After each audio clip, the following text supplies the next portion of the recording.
مس عدو ጨርጊድ ኮይና ማለት እዩ ሕማቅ መኽሪ መኺራኒ ተሃርያ ብጣዕሚ ማሲ ከም ወቅት ነገር የልካሊ ተሓስቦ ነገር ሰላም ሰላም ከመይቀኒኹም ሰላም ዲኹም ኣነ ሰላም እግዚአብሔር ይመስገን ከመይኒኹም ኩልኩም ይደሊ ማለት እዩ ሰላም ይብዛሕ በብ ዘለኹም ከባቢ ብፍላይ ድማ ምስ ሕጂ ዘኒአ ብደገ ዘኒአ ህዝቢ ሕማቅ ኩነታት እዩ በየሃገሩና ኩሉ ነገር ሰላም ኮይኑ እፎይ ንበሉ ጊዜ የምፀልና ዘመንና ይቀይረልና ክብል ይፈቱ ማለት እዩ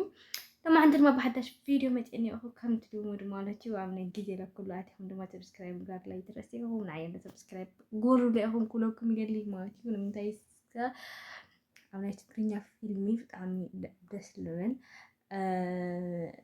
طبق بالراحة طبق تعيل بهالي منور اللونا عم دس لولينا لما عندنا ما بحدش فيديو متعني أخو بزعوان تايو عندي هذا لهم كينكم أو حلف كفال سمعهم وقتكم دس فيجبر لما ترما رحيل أديها بتعمي سلالة حلمت بتعمي أسكال هون نجارات منياتو حياة حلم حلمي بقدر تحلمه بليت تحلمه موسي كله حلقي يخون مالتي سلازي نرحيل دما أقوار كوقعة حما أقول خوانا نجارات خفت ملامنا من يترايوانا استاذ نجارات أو على فكفال نجاركم يرايا لما حتى ما مسأدوني عقار قرصا مسأدوني تأرجيت تماخيرا مالوستيو حنت هدا بتكلي جرا ولا أخت مرعى كورن معارض النختري منامن برقت نشوي تدلية لكن نهاريا حدي كل جزء كنت أرفعين خلينا بخلت أنجل كل رؤية أنا خلينا مالتيو بتحد أنجل بأوان تخرين خلينا بتحد أنجل دم علو تناجرات كل رؤية أنا خلينا مالتيو كل جزء حماس لا تكبر وين منامن كل بقى نجارسي أنتن كهان يا ولني اللي لعملنا بتحد ربنا اتحل محلمي حق أو نسل اللي وقوا أنا خيت سئن بيان استناسة مختار لخنا بيان استناسة كفت خابي كتبر بيان استناسة نحتمل عخويناسي أو أفتنسا زت أمس ولت أمامتها بيان تغير يخلي لولد تحت أسواس للوا نايدو ولاد نايدو سمعي الدمى في الليلة للخانة اللي سمعها سمعي الدمى كبيت للخانة بو أنتر كم عينات حسوا حاسوا خذ خووني لا تسفى يقبر بتحدى أنتر دمى نولادكا يكون نرو تيدي لما يسيلكم ولا عمي أصيد أرجدي وسدا يا إلى مالتي حسوا مالتي بزعل جناع أكل مدري درستي نيته كان أيدومو بزلهم جزي كفيديو ماسي بزلهم جزي إسنا حتى في الزمن مو ولد خان نفلتو متكاو سدا بدك خلو لسمع كاسمعي مالات نشعك مثلنا يخليو وعيلو نحاري رقم في الليل ما تزروا مسمع خاص أي ترفكانيو سدراخي يمكو خمدي لو مسكم زفت من موالس أي ترفنينا بس رأيي لك بحالة عمي تقيلة أو لعلي زمت سنة أمراوي كفيديو مالتيو بتوسخم أفتح لك تقطلن زي كتقطلن مسي حتى ملكتي مالتي من منتي حدا دلي تايكونن أفتح دلي هذا ما سترا مينو منامن كخيم مروا بعمل إذا خانوا له لذي بعمل استخدمنا بدنس تستمرها بحدا تنبرها ما تايكوني مالتيو نا كمتي كل اللي فقر بحد اللي لا يمرأة حدا اللي يجبر بحد اللي يولد اللي ينبر بحين نحرقتي خيم أنتو قداي بحد تنبرها مالتي يكونن مالتينا في الليل يوم دماء تفاتيخا ترى أيخا بزح نجارات انتنيلكا استاخل نجارات استاهل كامنا من دحرقات فريد خجل ملك خمانتي بتعمل في التحول لحل الجديد نايسوم نايس هذا ستيل خون لحدارينا بتهن إنا مولشيو قدم ولدنا سكع سمانيا بحد أروجو وأرجو منامن توهيلهم تمرقة اسكاو لموتو إلى تموتهم بحد نور جيزي كورس فتحينا ورا المالات يكون نجد بتناي لومي لك عجن كونه يخلي مالتينا حدا شح تمرعيو سب 9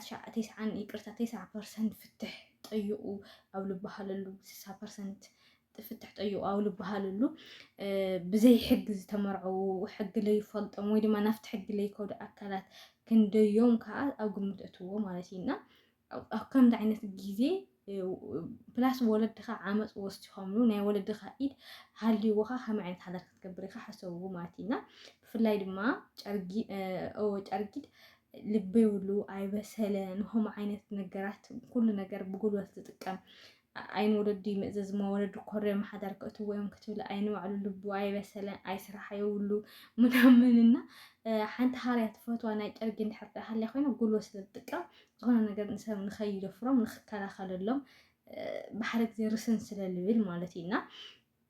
ባይዘወይ ዝኾነ ነገር ኣብ ሰብ ንሪኦ ኣብ ሪሊ ሂወት መፂና እቲ ከምኡ ዓይነት ባህሪ ኣይንደልየን ኢና ማለት እዩ ለምሳሌ ሕጂ ብጣዕሚ ዘስሓቐካ ሰብ እንድሕር ኮይኑ ኣብቲ ሪሊ ሂወት ሓዳር ክትገብር እንድሕር ኢልካ ብጣዕሚ ኢኻ ትፀልኦ ምክንያቱ ንስኻ ትደሊ ካብኡ ንዓቐብ ዝበለፀ ምናምን ናይ ስራሕ ምናምን ክትደሊ እምበይ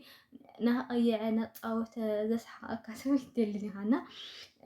ሃርያ ከምኡ ዓይነት ሰብ ምጥላባ ምናልባት ብደገ ከሎ ደስ ኢልዋ ክኸውን ይኽእል ብደገ ስለልፍራሕ እቲ ከባቢ ስለልፈርሖ ክዓመፀ ከይዱ ምናምን ስለልብሎ ደምነ ስለልፈራሕ ባእሲ ስለልፈርሕ ምናልባት ሽሽ ስለልገብር ከምኡ ዓይነት ነገራት ንክህሉ ይሕግዝ ኣይኸውን ግን ፅባሕ ንግሆ ኣብ ሂወትካ ምስ ኣተወ ተፋጊኡ እስር ቤት ምስ በለየ ወይ ድማ ተፋጊኡ ከምዚ ገይሩ እንድዩ ፈጊእዎ ሰብኣይኪ ሰብኣይ ጓልክን ምናምን ክበሃል ከሎ ተማርሮ ምርምራር ሕደግዎ ማለት እዩና ብደገ ኮይንካ ትሰምዖ ስለትምነዮ ኣብቲ ኣብ ውሽጥካ ምስ ኣተወ ትምትምኒት ንሱ ተሳኺዑ ትነብሮ ኢኻ ማለት ኣይኮነን ጋይስ ብዙሕ ሰብ ብደገ ስለንሪኦ ከምዚ እንታይ መፀገም ነየሉ ከምዚ ተኮይኑ እኮ ኣብ ሂወቱ ከምዚ ተኮይኑ እኮ ዋላ ሓንቲ ፀገም የብሉይ እንዲያም ኩርዓት ይስምዐኒ እንዲያም ማንም ሰብ ኣይደፍረኒ ምናምን ልብል ዓይነት ኣተሓሳስባ እንድሕር ሃብና ስሕተት እዩ ማለት እዩ ኩሉ ከምቲ ድብለኩም ዘለኹ እዩ ብትደገ ኦልሬዲ ንሕና ናይ ኣካልና ስለለይኮነ ሓላፍነት ስለለይንወስደሉ እቲ ሰብ ኣብ ጎንና ስለለየለ ብሓደ ውዕልና ስለለይንሓድር ምንም ዘይክመስለና ይኽእል እዩ ቢያንስ ኣዴና ቦን ይሕመምሉ ወይ ድማ ይሓምሉ ይኾኑ ማለት እዩ ኣብ ናይ ባዕልና ሂወት ኣብ ናይ ባዕልና ኣካል ምስ ኣተየ ግን ንሓሞ ልዕሊ ወለዱ ከማንስ ሓላፍነት ንወስድስ ንሕና ኢና እምበርከስ ብቐረባ ንፈልጦ እንታይ ኮይኑ ምናምንስ ንሕና ኢና ዝኾነ ነገር ኮይኑ ስድርኡ እንታይ ኮይኑ እንታይ ኢልበሃል ኣሎ ከምዚ ድያ ኮይንኩም ኢኹም ኢሎም ይድውሉና ወይ ይመጡና እምበር ብቐረባት ሚስጥር ተሓቅሲ ታሰበይቲ እያ ትፈልጦ ካብኡ ቅፅል ኣቢሉ ደቁ ጎረቤት ካብኡ ስድርኡ ማለት እዩና ኣብ ሂወትና ነምፆም ወይ ድማ ብምሕዝነት ክኸውን ይኽእል ወይ ድማ ብዝኾነ ይኹን ነገር ብፍቅሪ ብወረን ንሰምዖ ነገራት ሰብኣይ ተዝኾን ምናምን ንብሎ ነገር ብፍላይ ድማ ተባእሲ ሰታይ ተኮይኑ ማለት እዩ ኣብ ሪሊ ሂወትና ምስ መፀ ጨጉራና ዘቃጥለና ምንባር ዘፅለአና ንምንታይ ሓዳር ኣቲና ንጣዓሰሉ ምውላድና ንናስሐሉ ከምኡ ዓይነት ባህሪ ኢና ንላበስ ማለት እዩ ለባም የዋህ ዓቃል ተፀዋሪት ብዙሕ ነገራት ተሻጊራ ትኸይድ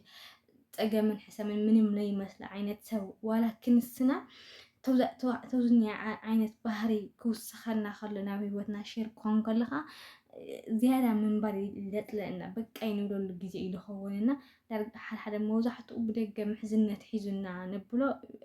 ሰብኣይ እያ ተንኾን ኢና ንምንዮ ነገር ኣብ ሂወትና ምስ ኣተወ ንሕሞሉ ዓይነት ሰብ ኣይኮነን በቃ ኩሉ ግዜ ተደጋጋሚ ክኾን ከሎ በቃ ኣዶ ውላዳ ስለዝኾነት ጎሕፈ ይትኸልን እያ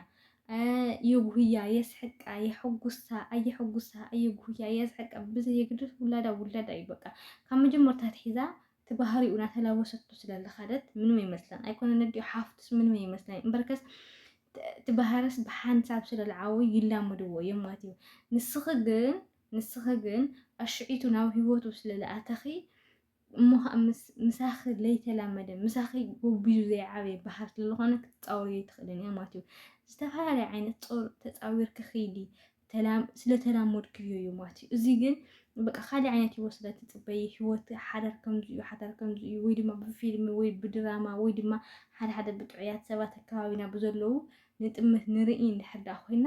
ከምኡ ዓይነት ክንነብር ስለንፅበ እቲ ሕማቅ ነገራት ኦረዲ ግና ይሓሊፍና ኢና ማለት እዩ ዝተመሊስና ንዕኡ ዝተኻኺና ንክንከይድ ዓቕሊ ትዕግስቲ ፍፁም የለይ ማለት እዩ ክሕመሎ እየ ክፃወሮ እየ ምናምን ካሳተይ ማትራዕ ማለት ይሓልፍ ኢና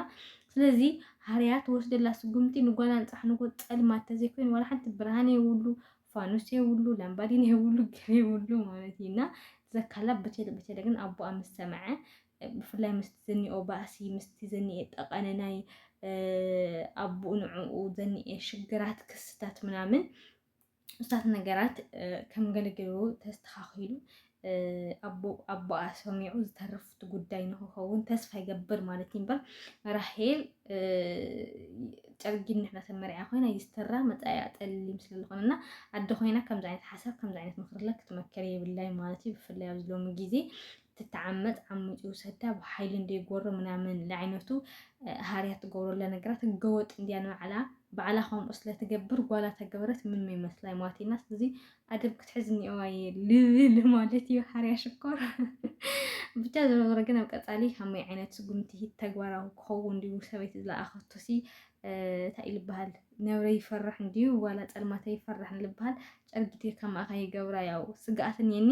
ብቻ ዞሮ ግን ሃርያ እንታይ ዓይነት ሓሳብ ተምፅእ ተግባር ክትውዕለ ዳይ ክትውዕለን ኣብ ቀፃሊ ክፋሕ ሒዘልኩም ክመፅእ ክስካብ ሽዑ ግን ተስተናይ ንዓኹም ሰብስክራይብ ምግባር ላይ ትረስዒኹም